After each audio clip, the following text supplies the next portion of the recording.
सर्वार्थ साधिके शरण्ये त्र्यंबके गौरी नारायणी नमस्तुते। पितृपक्ष संपल्यानंतर ओढ लागते ती नवरात्रीची। आपल्या हिंदू धर्मात नवरात्रीला फार महत्त्व आहे। नवरात्री म्हणजे 9 रात्र देवीची पूजा आणि उपासना करायला खास महत्त्व आहे। शारदीय नवरात्रीचा पवित्र सण गुरुवारी 3 ऑक्टोबर 2024 पासून सुरू होत आहे आणि जो 12 ऑक्टोबर पर्यंत चालणार आहे। या वर्षी नवरात्रीचा पहिला दिवस गुरुवारी येत असल्यामुळे देवी पालखीत स्वारून येणार आहे। नवरात्रीचे 9 दिवस दुर्गा देवीच्या विविध रूपांची 9 रूपांची पूजा करण्याची परंपरा आहे। नवरात्रीच्या काळात दुर्गा देवीला प्रसन्न करण्यासाठी भाविक विधीपूर्वक पूजा करतात आणि उपवास करतात। असं म्हणतात देवीची उपासना करण्याचे फार कडक नियम आहेत, त्यामुळे नवरात्रीचे व्रत नियमानुसार पाळावे। नवरात्रीच्या पहिल्या दिवशी उपवासाचा संकल्प करून घटस्थापना करावी। हिंदू धर्मग्रंथानुसार उपवासाचे नियम पाळणे महत्त्वाचे आहे। नवरात्रीच्या 9 दिवसाच्या उपवासात लोक खिचडी, फळे आणि इतर उपवासाचे पदार्थ खातात। काही ठिकाणी अनवाणी म्हणजे चप्पल न घालता हे व्रत पाळले जाते। आपल्या परंपरेनुसार नवरात्रीचे व्रत केले जाते। याशिवाय व्रत पाळण्याचे इतरही काही अनेक धार्मिक ग्रंथांमध्ये नियम सांगितले जातात। नवरात्रीचे व्रत करणाऱ्या व्यक्तीने ब्रह्मचर्य पाळावे। नवरात्रीच्या 9 दिवसांमध्ये खोटे बोलू नये, राग टाळावा। या 9 दिवसांमध्ये कोणत्याही प्रकारे स्त्री किंवा मुलीचा अपमान करू नये। साधारणपणे लोक दिवसातून 2दा भरपूर फराळ केल्यानंतर उपवास करतात, पण असे करू नये। उपवास केल्याचे फळ मिळत नाही असं मानलं जातं। उपवास करतो तो फक्त भक्तिभावाने करावा आणि एक वेळ ठरवून फराळ करावं। नवरात्रीच्या 9 दिवसांमध्ये उपवास करणाऱ्या व्यक्तीने किंवा तुम्ही उपवास नसत कराल तरीही त्या व्यक्तीने तामसिक पदार्थ, गुटखा, पान, मसालेदार अन्न किंवा दारूचे सेवन करू नये। त्याचबरोबर वारंवार खाणेही टाळावे। नवरात्रीचे व्रत मध्यंतरी मोडू नये। काही गंभीर समस्या किंवा अडचण असल्यास देवीजवळ क्षमा प्रार्थना करून उपवास सोडावा। जर तुम्ही सप्तमी, अष्टमी किंवा नवमी तिथीला नवरात्रीचे व्रत सोडले तर उपवासाचे उद्यापन करून 9 कुवारिका मुलींची पूजा करून त्यांना भेट वगैरे देऊन त्यांचा निरोप घ्यावा। असे केल्याने उपवासाचे फळ आपल्याला मिळत असते। नवरात्रीमध्ये जर तुम्ही 9 दिवस अखंड दिवा लावला तर तो विझू नये याचीही आपल्याला दक्षता घ्यायची असते। तसेच दिव्याची तुम्ही वाट टाकणार आहात तर ती मोठी असावी, जेणेकरून ते 9 दिवस चालेल।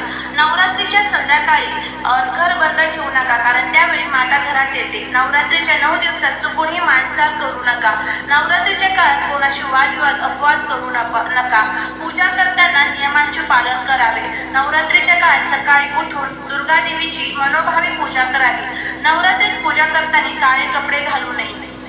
तर ह्या सर्व नियमांचं पालन हे आपल्याला नवरात्रीमध्ये करायचं आहे। त्याचबरोबर आपण या नवरात्रीमध्ये आपल्या कुलदेवीची सेवा करत असतो। त्याची उपासना करण्यासाठी आपण भरपूर सेवा करतो। आपण सिद्धकुंजिका स्तोत्र, दुर्गा सप्तशती ग्रंथ याचं पठण करत असतो, कुंकुमार्चन करत असतो। या सर्व सेवा आपण कशासाठी करत असतो तर आपल्या घरातील सर्व दोष, दुःख, दारिद्र्य दूर व्हावे आणि त्याचबरोबर आपल्यावरती आपल्या कुलदेवीची आशीर्वाद असावा।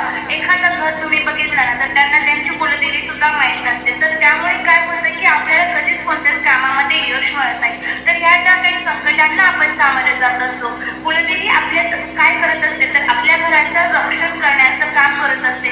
त्यामुळे तिचा कुलाचार करणं हे आपलं प्रथम कर्तव्य आहे। तर या नवरात्रीमध्ये आपण घट बसवत असाल किंवा घट बसवत नसाल तरीही आपल्याला काही नियमांचं पालन करायचं आहे। आता आपल्याला कोणकोणत्या भाज्या ज्या आहेत तर त्या संपूर्णपणे या काळामध्ये वर्ज ठेवायच्या आहेत त्याबद्दलची आपण माहिती या व्हिडिओमध्ये घेणार आहोत। सर्वात प्रथम आणि महत्त्वाचं म्हणजे आता या ज्या भाज्या मी तुम्हाला सांगणार आहे या 9 दिवस तुम्हाला खायच्या नाहीत। आता उद्यापासून घट बसणार आहे ते दसऱ्यापर्यंत तुम्हाला या भाज्या घरामध्ये खायच्या नाहीत। मी तुम्हाला 2 भाज्या सांगणार आहे आणि त्याचबरोबर काही कडधान्य सांगणार आहे, तर त्या ज्या वस्तू आहेत तर त्या चुकूनही खाऊ नका।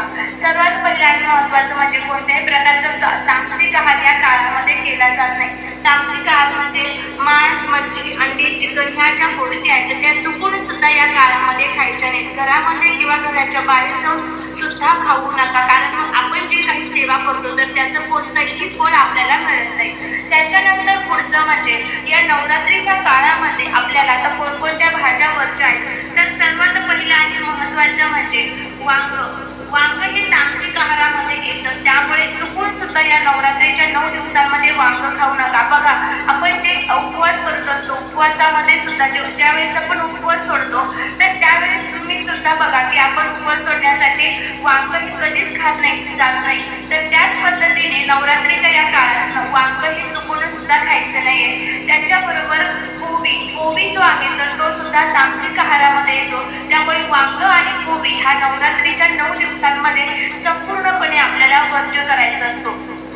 त्यानंतर पुढचा म्हणजे आता कोणत्या कांदा लसूण जो आहे तर तोही या काळामध्ये वर्ज्य करायचा असतो. पण जर तुम्हाला शक्य नसेल कांदा लसूण वर्ज्य करणं तर तुम्ही खाऊ शकता, पण जर जमलंच तर आवर्जून तुम्ही कांदा लसूण हा वर्ज्य करायचा आहे. त्याच्यानंतर जास्त तिखट मसालेदार पदार्थ चुकूनही या काळामध्ये खाऊ नका. उपवास जर करणार असाल तर सूर्यफूल तेल किंवा गावरान तुपाचा वापर करा. सोयाबीन तेलाचा चुकूनही वापर करू नका. शेंगदाणा तेलाचा तुम्ही वापर करू शकता, कारण सोयाबीन तेलामुळे आपला उपवास मोडू शकतो. त्यामुळे ह्या गोष्टी लक्षात ठेवा. त्यानंतर कडधान्य कोणते खायचे नाही, तर काळा हरभरा जो असतो तर तो खाऊ नका. आणि उडदाची आणि मसुराची डाळ आपल्याला या काळामध्ये वर्ज्य करायची आहे. त्याचबरोबर ओलंडलेलं अन्न किंवा पाय टाकलेलं अन्न हे राक्षसाप्रमाण असतं. त्यामुळे ओलंडलेलं अन्न आणि पाय टाकलेलं अन्न चुकूनही या काळामध्ये खाऊ नका. प्रथम देवीला नैवेद्य अर्पण करायचा आणि त्यानंतर तो आपण स्वतः ग्रहण करायचा आहे. आता जर तुम्ही उपवास करत असाल तर सांगितल्याप्रमाणे तुम्ही जे सूर्यफुलाचं तेल आहे ते वापरू शकता. त्याचबरोबर तुम्ही जे शेंगदाणे तेल आहे ते वापरा. तुपाचा वापर करा, पण सोयाबीन तेल हे चुकूनही वापरू नका. त्याच्या पुढचं म्हणजे या काळामध्ये तुम्हाला जर तुम्ही उपवास करत असाल तर उपवासाचे पदार्थ तुम्ही खाऊ शकता. मग त्यामध्ये तुम्ही साबुदाणा खाऊ शकता, भगर खाऊ शकता, त्याचबरोबर बटाटा सुद्धा तुम्ही खाऊ शकता. आणि त्याचबरोबर या काळामध्ये तुम्हाला प्रथम जे तुम्ही काही बनवणार आहात तर त्याचा नैवेद्य हा देवीला दाखवायचा आहे. काहीही भाजी भाकरी तुम्ही घरामध्ये बनवा, त्याचा नैवेद्य प्रथम देवीला दाखवायचा आणि त्यानंतर तो तुम्हाला स्वतःला ग्रहण करायचा आहे. तुम्ही घट बसवत असाल किंवा बसवत नसाल तर ही सर्वात प्रथम नैवेद्य हा तुम्हाला देवीला दाखवायचा आहे आणि त्यानंतर तुम्हाला तो स्वतःला ग्रहण करायचा आहे. तर अशा पद्धतीने ह्या सर्व नियमांचा आणि ह्या सर्व ज्या अटी आहेत तर त्याचं पालन करून जर आपण संपूर्ण नवरात्रीचे 9 दिवस जर घालवले तर नक्कीच आपल्याला त्याचा जो चांगला फायदा आहे तर तो बघायला मिळेल आणि आपल्या घरातील दारिद्र्य संपून आपल्या घरावरती आपल्या कुलदेवीची नक्कीच कृपा होईल. हा व्हिडिओ तुम्ही तुमच्या फ्रेंड्स बरोबर, फॅमिली बरोबर शेअर करा, जेणेकरून त्यांना सुद्धा ही माहिती अगदी व्यवस्थितपणे मिळेल. चालेल, सेवा ही महाराजांच्या